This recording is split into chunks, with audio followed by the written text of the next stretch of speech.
안녕하세요. 옛이야기입니다. 옛 이야기의 사연을 여러분들에게 읽어드릴 DJ 유진입니다. 구독과 좋아요는 채널 운영에 큰 힘이 됩니다. 꼭 부탁드리며 저는 여러분들의 댓글도 모두 읽고 있으니 댓글도 많은 참여 부탁드립니다. 그럼 오늘의 사연 바로 시작할게요. 안녕하세요. 시아버지와 둘도 없는 절친인 40세 주부입니다. 저희 시아버님은 어떨 때는 언니 같다가 엄마 같다가 친구 같다가 제가 필요한 모든 사람의 역할을 해주시는 분이랍니다. 한없이 위태로웠던 저에게 시아버님을 만나게 해준 남편에게 고맙고 굉장한 행운이라고 생각하고 살고 있어요. 이야기가 뭔가 반대로 된 듯하지만 저는 남편보다는 정말로 시아버님만 바라보고 산답니다. 시아버님은 같이 있으면 제 자신이 한없이 대단한 사람이 된 것 같고 세상에서 제일 행복한 사람 같고 소중한 사람이 된 것 같은 기분이 들거든요. 남편을 만나고 시아버님을 뵙기 전까지 저는 새 모이를 주는 새장의 주인 같은 느낌으로 늘 눈치 보고 불편하고 힘든 나날들을 보냈어요. 착하지만 능력이 부족하고 늘 저만 바라보던 그 사람 때문이었어요. 지금의 남편이 아닌 18세, 고등학생 때부터 33세까지 장장 15년을 만난 남자가 있었습니다. 저는 일찍이 고등학교를 졸업하자마자 광고회사에 운 좋게 취직을 했고 15년 만난 그 남자는 고시를 준비했어요. 고등학교 졸업과 동시에 노량진의 작은 쪽방, 새장 같은 곳으로 입성했습니다. 금방이라도 나오게 될 줄 알았던 그 새장은 문이 굳게 닫힌 채 7년이 넘도록 열리지 않았어요. 그 사이에 푸릇푸릇했던 그와 저의 연애도 녹슬 만큼 녹슬어 버렸습니다. 그저 싸구려 분식을 입에 담아도 행복했던 나이가 지나고 근처 공원에서 산책만 하며 얼굴 보기에만 만족했던 마음이 변하면서 점점 그가 하는 모든 것들이 구질구질해 보이기 시작했어요. 분식집에서 김말이를 좋아하는 저에게 김말이를 건네고 웃는데 그의 입에 묻은 고추장이 한없이 별로였습니다. 예전 같았으면 말없이 닦아주며 웃었겠지만 말이에요. 늘 만나기만 하면 싸구려만 먹고 제가 계속 계산을 해야 되다 보니 돈이 드는 것을 떠나서 언제까지 일해야 하는 건지 막막했습니다. 나중에는 그 사람을 만나는 날이면 그저 돈 쓰는 날처럼 되어버렸고 그 또한 늘 제 지갑만을 보았고 말이에요. 얼마 들지 않는 저렴한 연애였지만 점점 그 모습들이 지겹고 꼭 끝이 없는 사다리를 올라가는 기분이었어요. 가난하고 능력 없던 그는 그래도 저에게 늘 따뜻하고 자상했습니다. 그게 다 능력이 없어서 자상하기라도 하나보다 라는 편협한 생각까지 들었어요. 만날 때마다 슬슬 툴툴대는 제게 늘 미안하다, 조금만 기다려달라라는 말을 입버릇처럼 했죠. 그러던 어느 날 회사에서 거래처 담당자와의 미팅이 있었습니다. 원래 저와 함께 동행해야 하는 대리님이 갑자기 복통이 심해지시는 바람에 아무것도 모르는 저 혼자 그 미팅에 가게 됐어요. 미팅 장소는 그 회사로 가는 거였는데 갑자기 거래처 담당자가 식사 대접을 하겠다며 고급 일식집으로 장소를 바꿨습니다. 그 고급 일식집은 고시 남자친구와 몇 번씩 자주 오가는 길에 위치해 있었어요.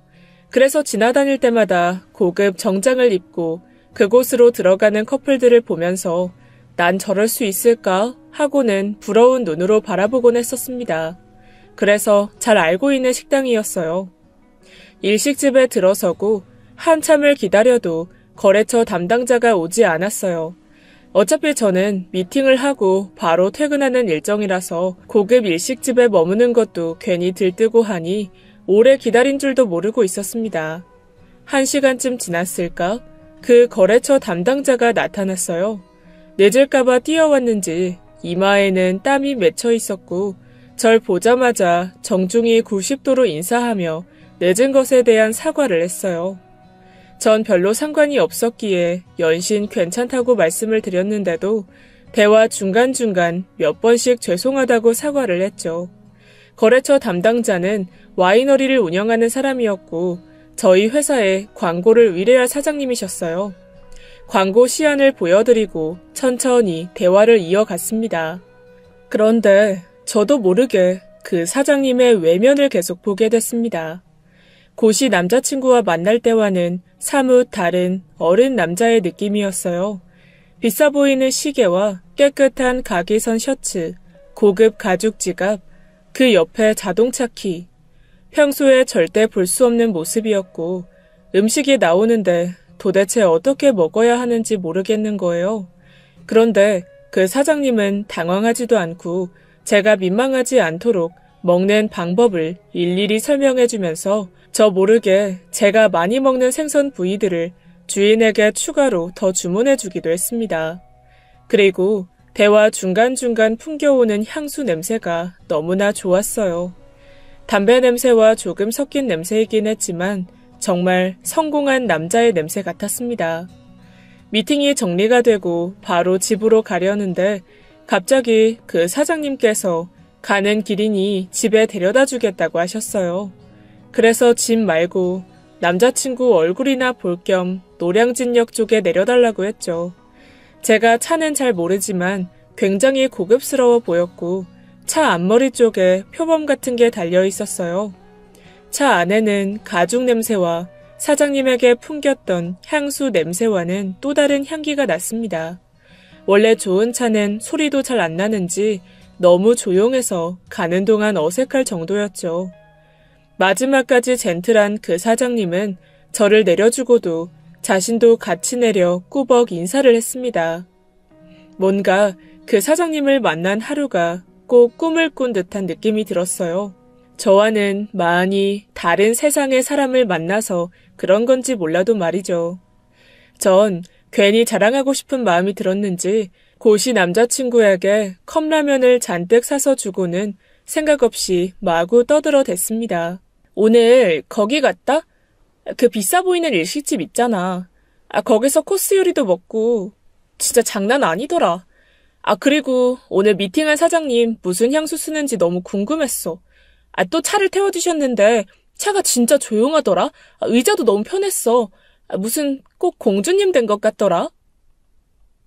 제 생각 없는 말에 자존심이 상해서 뭐라고 할 줄 알았는데 전혀 뜬금없는 말들만 늘어놓더라고요. 그래? 좋았겠네. 나도 거기 회 먹어보고 싶었는데 좀 싸우지. 그 차 나 알아. 제규어라고. 옛날에 아는 형이 태워준 적 있는데 좋더라고. 비싼 회 먹고 와서 나한테 미안해서 이렇게 편의점 음식 잔뜩 싸온 거야? 아싸, 횡재했네. 너무 한심한 답변이라 저는 더 말을 잇지 않았고 고시 남자친구는 그저 컵라면을 우걱우걱 먹어댔습니다. 남자친구의 꼬질꼬질한 운동복 차림과 정리되지 않은 머리, 고시원에 덜렁 걸려있는 전자시계, 지퍼 하나만 달랑 달린 찍찍이 지갑. 저도 모르게 하나하나 그 사장님과 비교를 하고 있었어요. 이런 생각들을 했다는 것 자체가 미안했던지 저는 쉬는 날 작정을 하고 고시 남자친구를 데리고 나갔습니다. 제 월급을 탈탈 털어서 중저가의 양복을 사주고 향수도 사주고 지갑에 할부까지 걸어서 시계까지 사줬습니다. 제가 5년 전에 사준 운동화를 아직까지 신고 있어서 너덜너덜하길래 그것도 구두로 바꿔주려는 찰나에 남자친구가 제 손목을 잡았어요. 그리고는 큰 소리로 말했습니다. 나 정장 입을 일 없어. 아직 합격도 안 했고, 아니 못했고. 이 시계며 향수, 지갑 이런 거 하고 나 어디 가. 나 고시원 가서 컵밥 먹고 컵라면 먹고 짱 박혀 있어. 그런데 이것들이 다 무슨 소용이야. 사람 비참하게 만드는 것도 정도 끝에 나도 네 말에 상처받고 슬프고 울어. 이런 거칠 애가 좋으면 그 사람 만나. 나 맞춰줄 자신 없으니까. 너 취업하고 일하면서 나도 네 눈치 많이 받고 이제 지치고 질린다. 생각 없이 그저 속 좋은 사람인 줄 알았는데 그간 제가 말한 뼈 있는 모든 지적들이 그에게는 상처가 된 것 같았고 그는 계속 제게 연락하지 않았습니다. 저 또한 이렇게 계속 연락하지 않고 지내면 자연스럽게 이별이 되겠구나 느꼈죠. 15년의 연애는 길었지만 역시 이별은 빠르고 짧았습니다. 슬프지도 않았고 별 생각이 안 들었어요. 신입이라 일하기에도 정신이 없었고 그가 저에게 큰 자리를 차지하지 않는구나 라고 덤덤했습니다. 그러던 어느 날 이전에 거래처 미팅을 했던 와이너리 사장님이 시안을 한 번 더 보고 싶다고 저희 회사 대표님께 요청을 하여 다시 미팅을 하게 됐어요. 그것도 저랑만 말이죠. 내가 무슨 실수를 한 건가 잔뜩 쫄아붙어서는 미팅 자리로 나갔습니다. 그런데 대뜸 절 보자마자 사적인 마음 때문에 사장님께 개인적인 부탁을 한 거라며 바로 솔직하게 얘기했어요. 그때 미팅 후에 이상하게 제가 계속 떠올랐다고 말입니다. 어리둥절했지만 두 번째 만남 만에 그의 고백은 흔들리고 있던 저에게는 크게 다가왔어요. 그렇게 제대로 이별도 하지 않은 채로 비겁하게 새로운 사람을 만났습니다. 어쩌면 구질구질했던 오랜 연애에서 벗어나서 꿈에 그리던 멋진 남자를 만나고 싶었던 속물 같은 근성이 숨겨져 있었던 건지도 모르겠네요.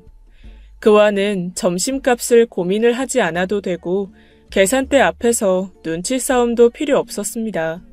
대중교통을 이용하느라 데이트할 때 운동화를 따로 챙겨들지 않아도 되고 카페 커피값을 아끼려고 할인 쿠폰이 되는 매장을 찾아다니지 않아도 됐어요. 모든 게 아쉬울 것이 없이 생겼고 가지는 것에 있어서 이전보다 훨씬 과정이 쉬웠습니다. 그래서인지 결혼도 빨랐고 결정도 쉬웠죠. 상견례를 어디서 할지, 어디서 결혼식을 할지, 신혼여행은 어디를 갈지 그런 것들도 고민하고 걱정할 필요가 없었습니다. 이미 계획하에 모두 짠 그 거래처 사장님, 지금의 남편이 올인원으로 한 번에 다 해놨거든요. 워낙에 저보다 그런 것들에 대해 잘 알고 있는 듯 했고 매사 저와의 상의보다는 속전속결로 결정만 나면 바로 실행했습니다. 흡사 자판기 같았어요. 연애 기간이 짧아서 잘 몰랐지만 그저 매너 있고 진중한 줄 알았던 남편은 꼭 AI 인공지능 로봇과 대화하는 느낌이 들었습니다. 가끔은 인공지능 로봇이 더 따뜻하게 느껴질 정도로 말이에요. 하루는 이런 일이 있었어요. 남편과 길거리를 가다가 제가 노상에서 파는 목걸이를 보며 아, 예쁘다 한마디 했는데 바로 갖고 싶냐고 묻더라고요. 아니라고 하고 그냥 지나치려는데 바로 그걸 사서 제게 주는 겁니다. 몇 번은 너무 로맨틱하다고 생각했는데 한마디로 남편에게는 그냥이 없어요. 말로 뱉은 건 그냥 무조건이에요. 우회적, 눈치껏, 대충이라는 단어가 통하지 않는 사람이에요. 장점으로 생각했던 그 부분이 살아가면서 점점 질리게 됐습니다. 또 어떤 날에는 남편이 구두만 신길래 커플 운동화를 사서 보여줬어요. 같이 운동할 때 신으면 너무 좋겠다고 하면서 말이에요. 그랬더니 자신은 늘 구매하는 브랜드가 따로 있다면서 제가 사온 중저가 운동화는 안 신는다는 겁니다. 남편은 늘 제게 의사를 묻지 않고 구매하는 편이기 때문에 저도 그렇게 한번 해봤어요. 서프라이즈처럼 말이에요. 그리고 정말 그 브랜드 신발을 안 신어도 일반 사람이면 말로라도 고맙다고 하던가 준 사람 생각해서 몇 번이라도 신어보고 할 텐데 며칠이 지나서 보니 남편이 쓰레기장에 그대로 버린 거예요. 경비 아저씨께서 멀쩡한 신발을 누가 버렸다면서 신어보고 계시더라고요. 예전 고시 남자친구는 제가 선물한 싸구려 운동화가 너덜너덜해져서 물이 들어올 때까지 신었었는데 말이에요. 남편의 차갑고 얄짤없는 성품은 그것뿐만이 아니에요. 거의 식사를 사 먹길래 도시락을 싸서 회사에 방문한 적이 있어요.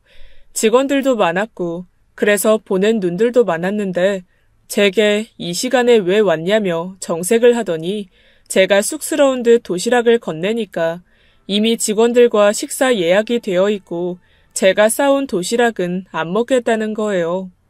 그래서 너무 민망해서 늦게라도 출출할 때 먹으라고 책상에 올려두고 나왔습니다. 서운한 마음을 안고 집으로 돌아가려는데 남편의 여직원이 제가 둔 도시락을 들고 뛰어나오더니 대표님이 돌려드리라고 했다며 주는 거예요. 회사 안에 음식 냄새가 배면 안 된다고 말입니다. 전 너무 황당해서 눈물이 찔끔 났어요. 그리고 예전 고시 남자친구가 생각났습니다. 제가 도시락이라도 싸주면 정말 개눈 감추듯 먹고는 제게 엄청나게 고마워하며 제 손을 어루만져주던 사람이었어요. 해줄 게 없으니 절 업어주고 뛰어다니곤 했습니다. 저에게 많은 걸 지원해주고 말투는 딱딱해도 안정감을 주는 남편은 그렇게 한 번씩 저를 과거로 보내게 만드는 사람이었어요. 남편과의 만남을 후회하게끔 말이죠. 하지만 저에게는 남편의 그런 서운함을 싹 씻어줄 탈출구가 있었어요. 바로 제 시아버님이시죠. 남편이 어떻게 시아버님에게서 나왔을까? 진짜 자식이 맞을까? 싶게 시아버님과 남편은 아주 달라요. 달라도 너무 다릅니다. 시아버님은 인간 설탕이세요. 스위트, 달달하시거든요. 비교하자면 남편은 빙초산, 식초, 죽염 같고요. 제가 남편에게 버림받은 도시락을 집으로 다시 들고 오자 시아버님께서 그걸 접시에 다 옮겨 담으시더니 막 유명한 사진가라도 되신 양 사진으로 막 남기시고 제게 보여주시는 거예요. 저에게 푸드 스타일리스트 해도 되겠다며 장금이가 우리 집으로 왔냐면서요. 동네 사람들, 여기 좀 보소. 우리 며느리가 손이 아주 금손이네. 말장난을 마구 하시며 서운한 제 마음을 달래주셨어요. 시아버님이 한껏 세팅해 놓으신 남편에게서 버림받은 도시락을 같이 먹으면서 서운함을 토로했습니다. 시아버님은 남편이 원래 모질다며 입도 짧으신데 저 때문에 그걸 꾸역꾸역 다 드셨어요. 저 보란듯이 말이에요. 그래서 그날은 시아버님 덕에 마음이 많이 풀렸습니다. 시아버님이 원래 하시던 와이너리를 남편이 그대로 물려받아 운영 중이기 때문에 일선에서 완전히 물러나셔서 저와 보내는 시간이 많으셨어요. 결혼 초에 친정에서 시아버님 모시고 사는 것에 대해 힘들겠다고 걱정하셨는데 웬걸요? 우리 시아버님은 저한테는 어떤 한 단어로 표현하기 어려운데 수호천사 같은 분이세요. 막 시집오고 어려울 줄 알았는데 첫날부터 시아버님은 늘 봐온 사람 같았어요. 권위를 내세우고 남편처럼 단호하고 정확하실 줄 알았는데 되려 제가 기억하는 시아버님의 첫 모습은 개그맨 같으셨습니다. 일부러 저 웃기시려고 개그 프로의 말장난을 따라하시고요. 그러다 보니 저도 모르게 남편 욕도 시아버님께 자주 하게 되고 저보다 더 남편을 욕해주기도 하셨습니다. 집에 오래 계셔서 적적하실 것 같았는데 워낙 경영을 오래 하셔서인지 책도 많이 읽으시고 운동도 꾸준히 하시고 개그 프로를 보시거나 요즘 유행어를 저에게 알려주시곤 하셨어요. 제가 모르는 유행어라도 나오면 저를 무시하듯 놀리시면서 말이에요. 반대로 남편은 일이 더 바빠지고 회사가 커지면서 집에서 만나기도 힘들 지경이었습니다. 전 그래서 남편이 보고 싶어서 회사로 찾아가 같이 밥을 먹자고 했어요. 미리 말이죠. 또 혹시나 거절당할까봐 일주일 전에 데이트 예약을 했습니다.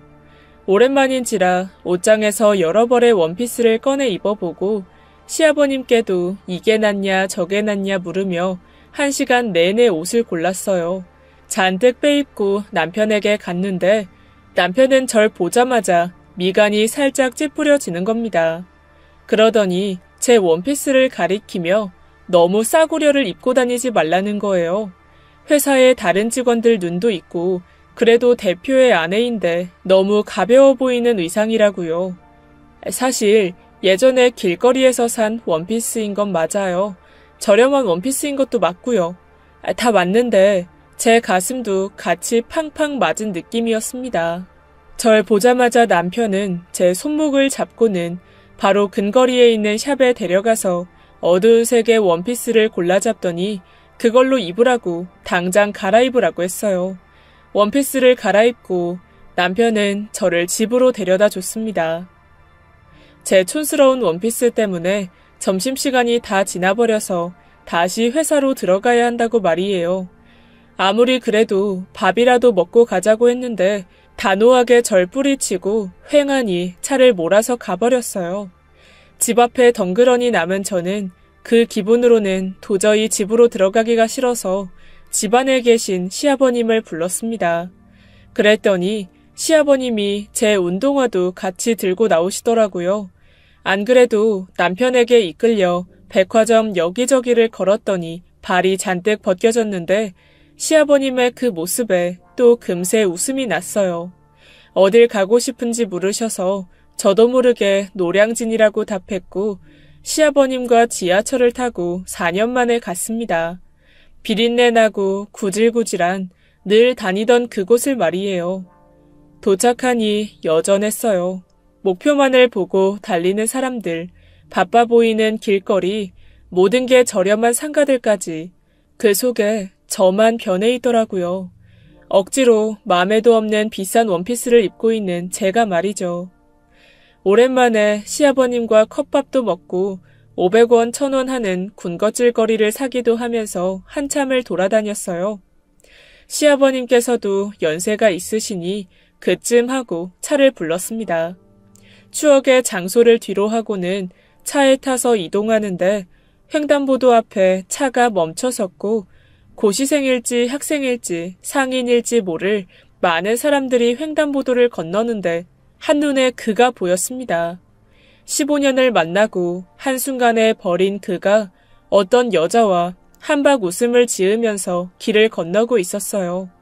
저도 모르게 제 눈이 그를 따랐고 마지막 헤어질 때까지도 버리지 않았던 제가 사준 운동화는 그새 바뀌어져 있었습니다.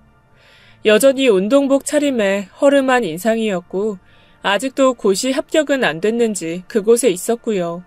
모든 게 제자리인데 정말 저만 달라져 있었어요. 원래 절 보며 따스하게 웃어주던 그 얼굴도 그대로 다른 사람을 보며 웃어주고 있었습니다. 그것도 이전보다 훨씬 더 편한 웃음으로 말이에요. 저도 모르게 막 눈물을 쏟아냈고 차 안에서 큰 소리로 울었어요. 무슨 상황인지 모르는 시아버님께서는 너무 당황하시며 저를 토닥여 주시다가 제가 울먹이며 예전에 만나던 사람을 봤는데 이상하게 눈물이 안 멈춘다며 더듬더듬 시아버님께 말했습니다. 놀라시던 시아버님께서는 제게 한마디를 건네셨어요. 그건 그냥 그때 시절의 아가가 그리운 거지. 그 남자가 아쉬워서는 아닐 거다. 한참 늙은 나도 가끔 너처럼 그럴 때가 있다. 훨씬 많지. 길을 가다가 아는 길이라도 나오면 그렇게 옛날에 내 모습이 떠오르고 아련하고 회상의 눈물이 흐른다. 그 와중에 저는 할 말 못할 말이 있는 건데 시아버님이 너무 편해져서인지 남편이 서운하게 해서 더욱더 과거로 돌아가고 싶어진다고 남편 탓을 마구 했어요. 남편이 너무 차갑고 냉정하다. 저와 사랑해서 결혼한 것 같지 않고 못 살고 형편없는 여자니 함부로 해도 될 것 같아서 만만해서 결혼한 것 같다고 속에 있는 많은 못된 말들을 전부 꺼내 내질렀습니다.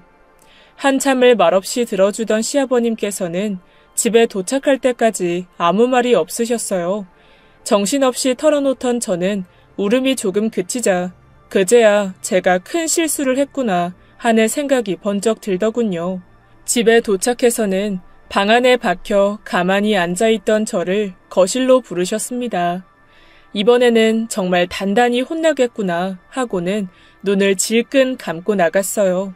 그런데 절 불러세운 시아버님의 손에는 앨범이 하나 들려 있었습니다. 여러 장의 편지 봉투도 보였고 말이에요.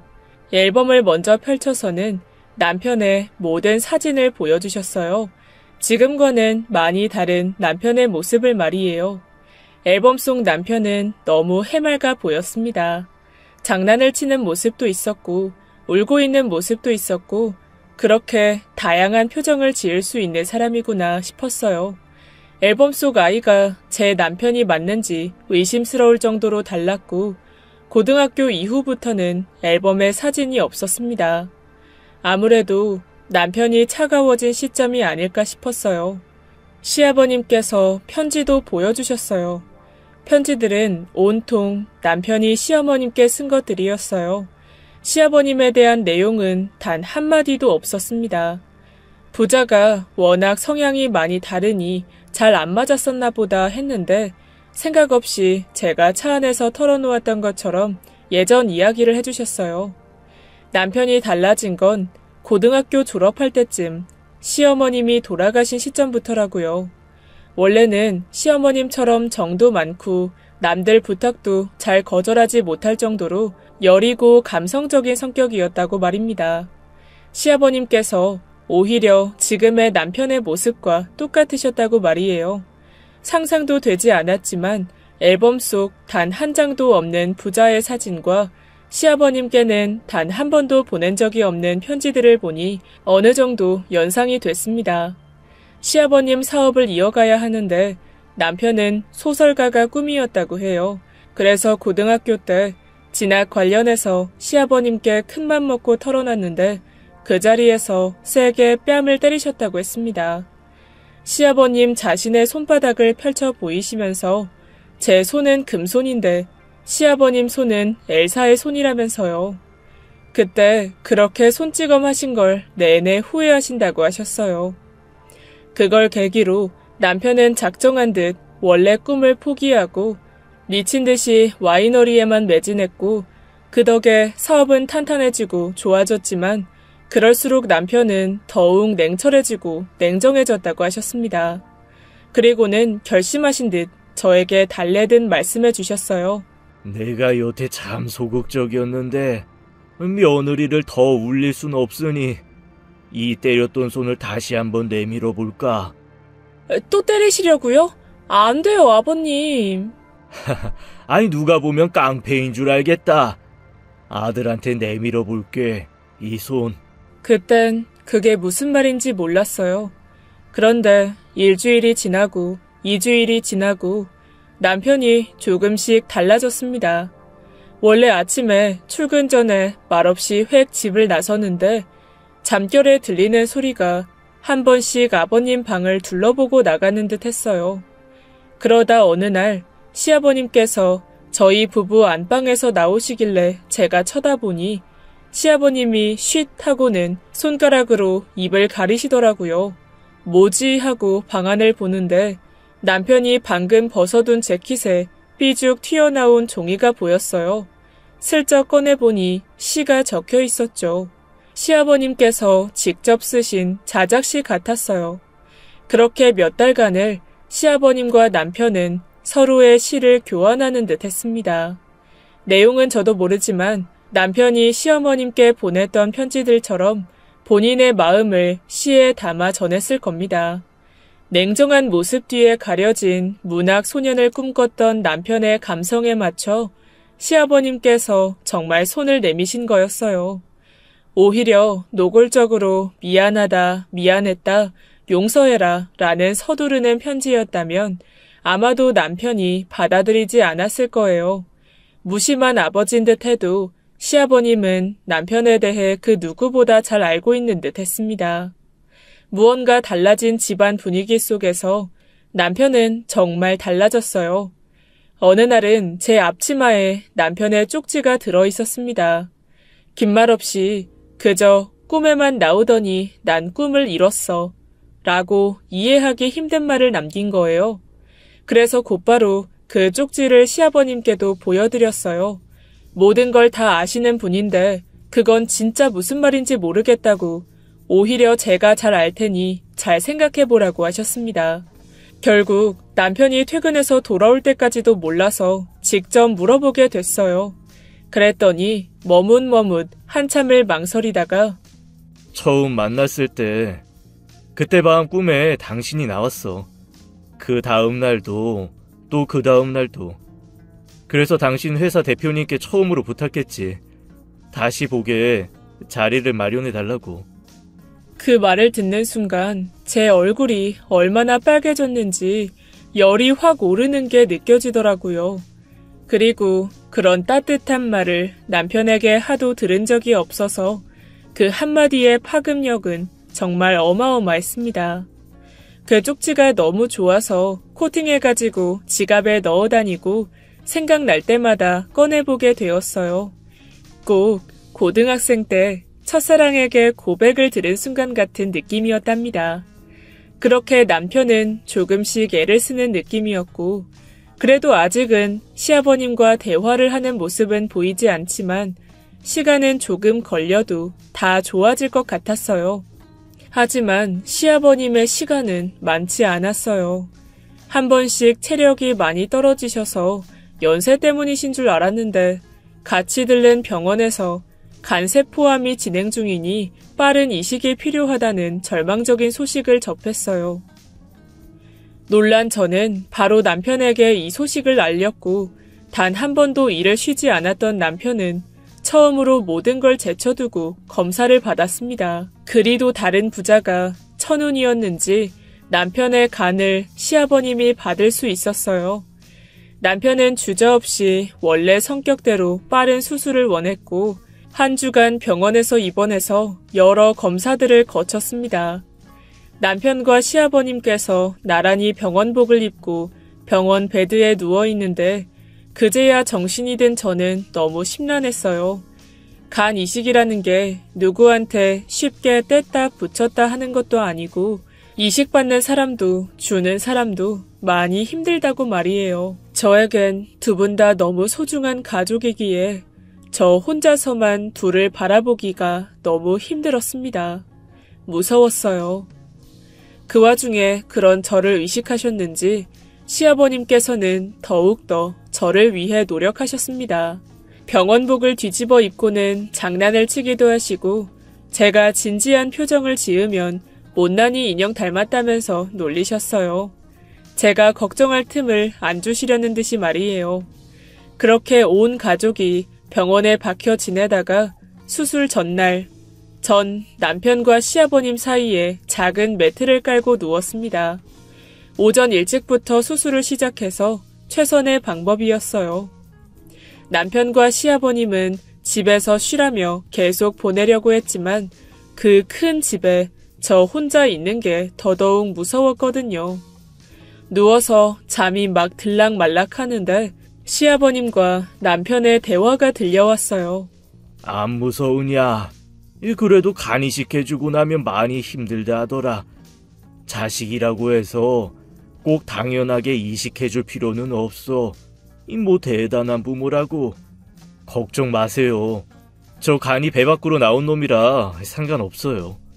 미안해하시는 시아버님께 남편이 위로하듯 농담을 건네는데 남편 말에 너무 웃겨서 저도 모르게 빵 터져서는 풋 하고 웃음이 새나갔어요. 그랬더니 제 웃음소리에 남편과 시아버님께서 병실 안이 떠나가라 엄청 크게 웃으셨습니다. 병실 안에 다른 환자분들한테 혼나고 수술 전날 쫓겨날 뻔했지 뭐예요. 시끄럽다고 말이죠. 해가 뜨고 남편과 시아버님은 걱정하는 절 뒤로 하고 수술실로 들어섰습니다. 남편 쪽 수술이 먼저 끝났고 시아버님의 수술이 생각보다 정말 오래 걸렸습니다. 정말 그때는 그대로 시아버님을 보내드리는 줄 알고 미치는 줄 알았어요. 지금 생각해도 떨리는 순간이었죠. 당연히 남편이 먼저 깨어났고 깨자마자 시아버님을 찾았어요. 하지만 시아버님은 정말 오랜 시간 깨지 않으셨습니다. 수술 중간에 위험한 순간이 몇 차례 있었어서 너무 걱정이 됐어요. 남편도 신경 쓰는 듯 했지만 원래 모습대로 조용히 기다리기만 했습니다. 그러다 하루가 더 지체됐어요. 전 깨어나서 저와 다시 데이트하기로 한 시아버님의 말을 믿고 있었기 때문에 그쯤엔 흔들리지 않았어요. 꼭 깨어나실 것 같았습니다. 하지만 오히려 남편이 많이 힘들어 보였어요. 밥도 먹지 않고 쉴 새 없이 꼬박 시아버님 곁을 지켰습니다. 과일이라도 조금 챙겨서 남편에게 다가가는데 남편이 울고 있었어요. 우는 모습에 놀라기도 했지만 처음 보는 모습이기에 더욱 놀랐죠. 울다가 저를 발견하고는 제 품에 안겨서 더 크게 울었습니다. 시아버님까지 안 깨어나시면 자신은 정말 혼자라고 말이에요. 시어머님 돌아가실 때도 크게 충격받았던 사람인지라 얼마나 걱정하고 있을지 느껴졌습니다. 그렇게나 강단 있고 단호한 사람이 제 어깨 한쪽에 눈을 묻고 벌벌 떨었으니까요. 여보, 너무 걱정하지 마. 아버님이 나랑 약속한 게 많아서 꼭 일어나실 거야. 제 말이 들리셨던 건지 시아버님도 남편의 울음소리에 놀라신 건지 몇 분 지나지 않아서 깨셨어요. 깨시자마자 시어머님을 찾으셨어요. 정신이 온전히 안 돌아오셨는지 말이에요. 울다 놀란 남편이 시아버님의 손을 잡았습니다. 그런데 갑자기 남편 손을 시아버님이 내팽개 치시더니 하는 말씀이 네 손에 코 묻었다. 그 와중에 장난을 치시는데 정말 깨어나셨구나 싶었습니다. 저까지도 온전히 확인하셨어요. 어린애처럼 울던 남편은 시아버님의 장난에 그제야 웃음을 보였습니다. 그러자 또 시아버님은 그런 남편을 보며 울다가 웃으면 엉덩이에 털 난다. 계속 말장난을 하셨어요. 시아버님께서도 깨어나시고 두 부자는 2주 정도 더 입원을 하고 퇴원했습니다. 저 없을 때 둘이서 뭘 그렇게 병원을 헤집고 다녔던 건지 그 병원에서 개그 콤비로 소문이 다 퍼지고 나서 말이에요. 지금은 둘 다 그 누구보다 건강한 간을 가지고 계시고요. 여전히 시아버님은 제 말동무이자 가장 가까운 친구이고 언니이고 오빠면서 아군입니다. 저와 늘 취미 활동을 같이 하시고 간간히 남편 욕도 도와주시고 지루할 틈 없이 개그 전파에도 힘써주신답니다. 40이 넘은 나이임에도 아직 아이가 안 생기는 저에게 그 어떤 아쉬운 소리도 하지 않으세요. 제가 먼저 아이 이야기를 꺼낼 때면 남편을 가리키며 아무래도 제가 먼저 다 커야 아이가 오려나 보다 하고 개그로 승화하신답니다. 남편은 여전히 무뚝뚝하지만 글로서는 전혀 무뚝뚝하지 않아요. 글만 보면 로맨티시스트 저리 가라, 최수종 이리 와라, 덤벼라 수준입니다. 이전과는 다르게 제가 뭔가 말이 없거나 서운함이 보이면 장문의 편지를 써서 주거나 또 한 편의 시를 써서 문자로 보내주거나 예쁜 하늘의 사진을 찍어서 근무 중에 보내주곤 합니다. 가난하지만 마음만은 한결같았던 착한 남자를 제쳐두고 부유하고 마음이 가난했던 남자를 택한 저는 어쩌면 기회주의적이고 나쁜 사람이지만 저는 이미 마음이 떠난 사람을 억지로 부여잡고 있다가 놓아준 거라고 생각해요. 그때 그 사람의 옆에 사람이 저보다 더 행복하게 해주고 있을 거예요. 그의 표정이 제가 본 그 어떤 때보다 환하게 웃고 있었거든요. 그리고 마음이 가난했던 제 남편은 아직은 부족하지만 제가 차곡차곡 채워주고 데워주고 있습니다. 채운 만큼 한 번씩 돌아오는 보상은 그 어떤 것보다 제게 크게 작용하니 부족하고 가난해도 전 상관없어요. 전 꿈인 줄 알았는데 꿈이 이루어졌다 라는 남편이 주었던 그 한 구절로 죽을 때까지 우려먹을 수 있을 것 같거든요. 지금까지 저의 지극히 개인적인 연애관, 인생관, 가치관에 대해 들어주셔서 감사합니다. 여러분들의 추억에도 좋은 기억만이 깃들길 바랍니다. 지금까지 옛이야기였습니다. 끝까지 함께 해주신 여러분 진심으로 감사드리며 저는 내일 이 시간 다시 돌아올게요. 감사합니다.